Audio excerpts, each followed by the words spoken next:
Pues bienvenidos a este encuentro de estudiantes del curso Qualitative Research Methods, que está impulsado por la Universidad de Cambridge y por la Fundación Rafael del Pino.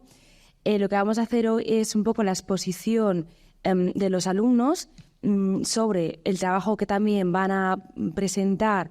de forma completa a lo largo de este verano, ¿no? Y aquí lo que nos van a presentar un poco es los avances y el proyecto de investigación que tienen preparado.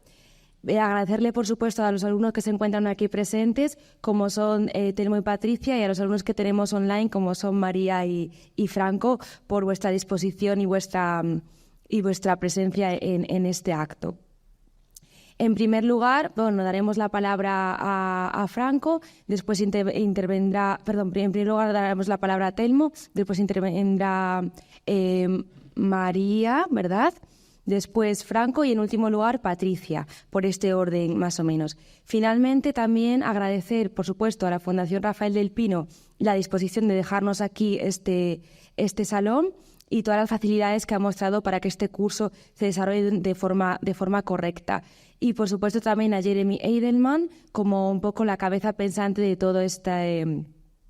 entramado científico e intelectual que también ayuda a nuestros alumnos, en este caso de la sede de España, a formarse y a tener conocimiento, ¿no?, en lo que es la historia presente y futura del mundo actual. Así que nada, para no robar más tiempo, doy paso a la primera intervención por parte de Telmo. Franco, vamos a poner tu presentación para que puedas comenzar.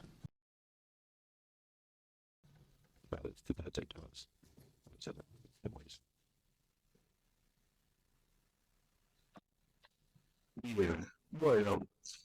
en la introducción planteo que la enseñanza de la historia en la era digital nos presenta nuevos desafíos. Si bien la revolución que provocó el Internet achicó las distancias en cuanto a la llegada de la información, varios especialistas en historia digital nos dicen que todavía el inconveniente es que nosotros podamos dilucidar entre todo el mar de información que nos llega, separar en la información veraz y la información falsa. En la actualidad encontramos narrativas históricas que circulan por canales informales de comunicación, como es en este caso, el caso que yo analizo, la plataforma YouTube. Estas narrativas, que son ampliamente consumidas por la población, entre ellos por los estudiantes de historia, que en ocasiones llevan esas narrativas que consumen al aula de historia. Lo que yo empezaba a percibir en mis clases es que estudiantes de lo que es el nivel secundario en el país, de la educación propuesta por el Estado, en su tiempo de ocio consumían diversos videos procedentes de la plataforma YouTube que trataban un tema histórico. Y luego lo llevaban al aula, comentando porque hacían una asociación entre el tema tratado para la clase con ese video histórico. Entonces, la siguiente filipina, la número 3, me empezó a interesar el impacto en la construcción del conocimiento, es decir, cuál era el impacto de estas narrativas que eran consumidas en la plataforma YouTube para comprender qué concepción de la historia es la predominante por este tipo de creadores de contenido. Es decir, en estos canales donde circula el conocimiento histórico, como es YouTube, cómo es mayoritariamente la percepción que tienen los creadores de contenido de lo que es la historia para ellos. Entonces no se puede pasar por alto que los estudiantes otorgan a la educación informal, como es YouTube, una gran importancia a la hora de comprender la historia. Un investigador de acá de Argentina que se llama Gonzalo Gamésola hizo un estudio titulado Los jóvenes y la historia, donde él lo que pretendía era mostrar qué tipo de conocimiento tenían los jóvenes sobre la historia reciente del país, de acá de Argentina, y cuáles eran las fuentes que ellos poseían. Y llegó, al finalizado el estudio, llegó a mostrar que las fuentes que poseían eran mayoritariamente lo que sabían de la familia, por las historias familiares, y por el otro lado, por los medios masivos de comunicación. Entonces, la educación formal en historia, enseñada en las instituciones, estaba perdiendo camino, perdiendo territorio con estas narrativas consumidas por los alumnos en los medios y canales informales.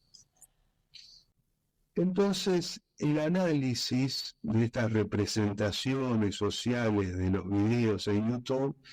me interesaba mostrar cuál era el impacto que tenían en estos estudiantes. Para ello tenía que observar cómo se presentaba y se percibía la historia en el entorno digital, en este caso como lo es YouTube. Un análisis comparativo,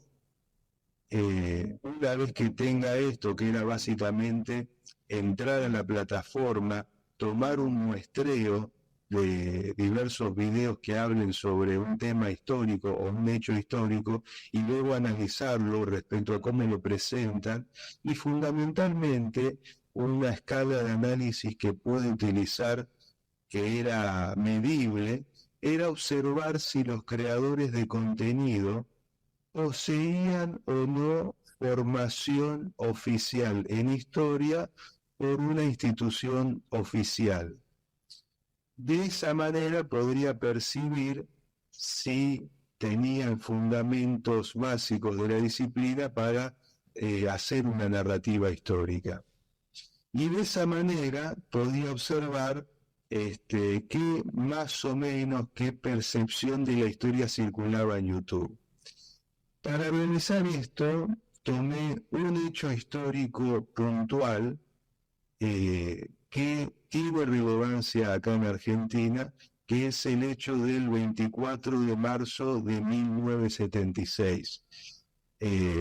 Ese hecho, por si no tienen conocimiento, es la fecha en la cual se produce un golpe de Estado acá en la Argentina, en donde los comandantes de las distintas Fuerzas Armadas toman el poder derrocando al gobierno constitucional e instaurando lo que después se terminó conociendo como una dictadura militar. Ese hecho histórico, hoy por hoy, es estudiado en los colegios secundarios como una efeméride, en el cual es un día en específico que se conmemora el 24 de marzo, donde todos los niveles,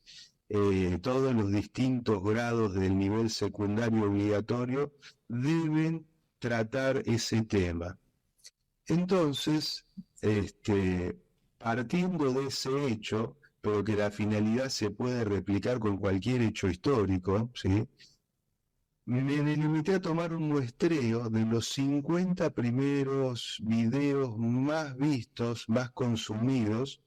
sobre el 24 de marzo en YouTube, para poder observar si los creadores de contenido de esos videos poseían o no poseían formación en historia por una institución oficial. La siguiente dispositivo, la 5, perdón. Entonces, era la exploración de cómo se presenta y se percibe la historia en el entorno digital. Entonces se analizaron 50 videos del 24 de marzo, porque fue una efeméride controvertida, ¿sí?, puesto que, era una efeméride que se pensó desde el Estado argentino para conmemorar a las víctimas de la última dictadura militar producida por este golpe de Estado. Sin embargo, se puede encontrar reivindicaciones hacia los militares que participaron en el proceso, ¿no? Y por el otro lado, la utilización de este hecho histórico denominado 24 de marzo lo utilizaba para ver qué porcentaje de creadores de contenido tratan de explicarlo teniendo algún tipo de formación oficial en historia, ¿no? La siguiente, quédense en esa, que esa es la del resultado del relevamiento. Bien, el resultado de los 50 videos me dio más o menos seguía mi hipótesis, que es que el 88% de los videos que tratan del 24 de marzo más consumidos es de gente que no posee formación en historia. Por lo cual, esto nos daría un indicio de cómo es percibida la historia, en este caso con este hecho puntual, en esta plataforma. Mientras que el 12%, alrededor de 4 vídeos, era de historiadores profesionales que publicaron un video en YouTube tratando el tema. Pero lamentablemente esos pocos videos de historiadores que representan el 12% eran inclusive los últimos de la lista, el número 47, el número 48, 49. Entonces eran los menos consumidos, mientras que los otros poseían millones de visitas, pero no eran de gente con formación en historia, por lo cual intentaban realizar una divulgación sobre ese hecho histórico, pero inevitablemente, producto de no conocer algunos mecanismos de la disciplina, podían caer en errores que para la historia son graves, como por ejemplo el anacronismo, el juzgar con valores del presente hechos del pasado, contar una historia de buenos y malos, estos eran los buenos, estos eran los malos, narrar ese hecho puntual como con una sola causa, es decir, el hecho sucedió por esto, cuando en realidad los hechos en historia son multicausales, un montón de errores que pueden ser, no pueden ser no con mala intención, quizá había una necesidad de divulgar porque la población tiene la necesidad de consumir videos de historia y se ve por la cantidad de reproducciones que tienen, pero inevitablemente caían en esos errores. Entonces, pasando a la siguiente imagen, la historia del 24 de marzo que predomina en YouTube, se observan demandas sociales de historia que son cubiertas por divulgadores sin formación académica. Entonces, es un tema parecido al que pudimos tratar, por suerte, en este curso, respecto a los problemas de la historia reciente y lo que está sucediendo que pude enterarme con respecto a la historia oral. Este tipo de historias no tienen un gran prestigio, por lo menos en mi país, referido a su actividad. Un gran historiador de acá de Argentina, Gabriel Di Meglio, dice que toda persona con formación en historia debe dedicarse a 3 tareas: la enseñanza, la divulgación y la investigación. Sin embargo, de esas 3 tareas, la divulgación es la más dejada de lado, por lo cual, como los muchos historiadores quizá no se dedican a divulgar a públicos más amplios los resultados de sus investigaciones, y hay una necesidad, en este caso, de la sociedad argentina de consumir videos de historia porque el interés vimos por los millones de reproducciones que está, esto es cubierto por otro tipo de gente que viene de otro campo, como puede ser el campo del periodismo, que no es ni mejor ni peor, pero son campos diferentes, con una gran conferencia que Marcia tuvo el placer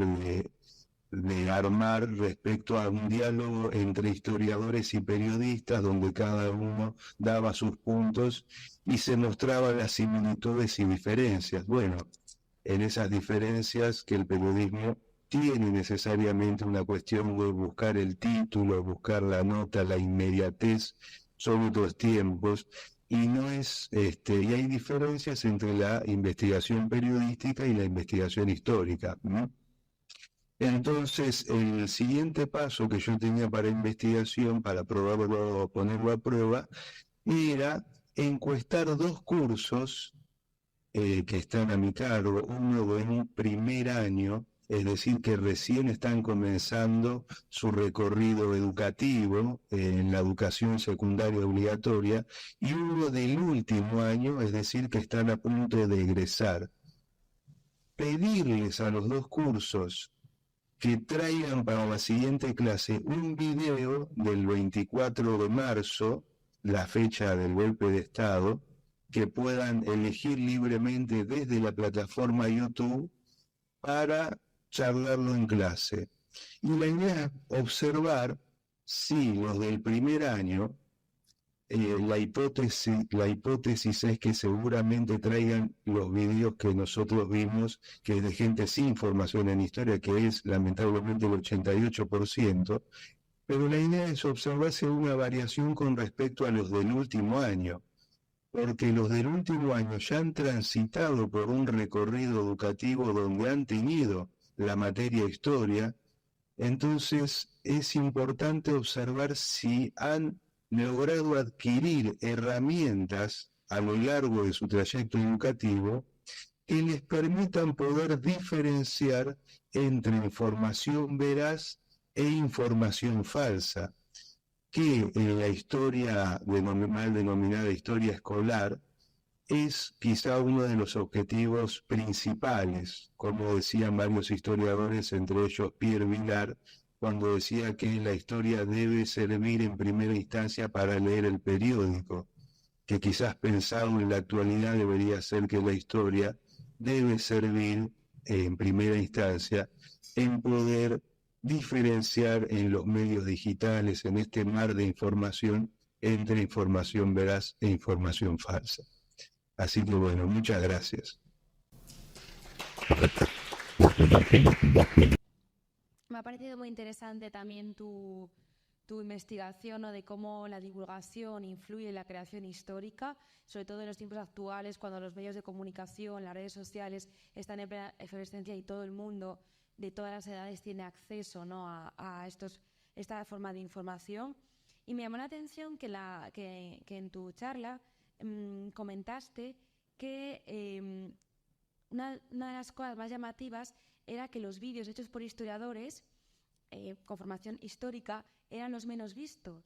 en relación con los vídeos que eran hechos por divulgadores, a pesar de que están en la misma plataforma, por lo tanto todo el mundo puede tener acceso por igual a ellos. ¿Crees que hay alguna diferencia a nivel de contenido o a nivel quizás visual, que haga unos vídeos más atrayentes que otros? No tanto quién los hace, sino a lo mejor el contenido, cómo se hacen. Sí, ese es un gran tema. Es una gran pregunta de por qué los videos hechos por historiadores no llegan a ser consumidos ampliamente, ¿no? Quizás haya varias variables, el tema del algoritmo, ver cómo funciona, cómo es esto de cómo te va recomendando, el tema de los suscriptores, crearte un canal donde ya tengas un público que está suscrito a tu canal. Después, como bien dijiste vos, tiene mucho que ver cómo la divulgación tiene esta cuestión de utilizar un lenguaje que sea más accesible para el público en general y que de alguna manera se puedan evitar estas barreras que tiene en cuanto a la historia académica. Eso es un arte, el arte de divulgar. Yo creo que es una cuestión que los profesionales deberían, en todo caso, aprender a divulgar para producir videos que quizá puedan llamar la atención del público en general. Porque como bien has dicho, sobre todo después de la pandemia del 2020, un sinnúmero de universidades y diversos institutos de investigación han abierto sus canales de YouTube y se encargan de justamente subir videos con exposiciones, conferencias, tratando diversos temas, y muchos investigadores lo mismo. Pero bueno, quizá con un lenguaje más ameno y diversas formas de presentación, quizá no tan extenso, porque hay las conferencias que se suben, por lo que estuve viendo, cuando son conferencias en palco de universidades y demás, generalmente duran 40 minutos, 50 minutos. No sé si tendrá que ver con la extensión, como digo, es la verdad que la gran pregunta que yo me hago: ¿por qué los videos que tratan un hecho histórico con bibliografía, fuente y una investigación más o menos seria, no llegan al público en general y no son tan consumidos. Muy bien, gracias, muchas gracias. Gracias, chicos. Pues nada, muchas gracias a todos por acudir a este seminario, también a las caras nuevas que conozco hoy, que ya las he conocido parte de ellas en el curso anterior que también nos había venido a ver. Muchas gracias también a Carlota Taboada, por supuesto, por la organización del evento siempre tan espléndida. Y nada, y eso, que espero que hayáis disfrutado y que sigáis en los cursos que quedan a continuación y, por supuesto, que os haya servido un poco para comprender el mundo y cómo son las dinámicas actuales, pasadas, presentes y futuras. Vale.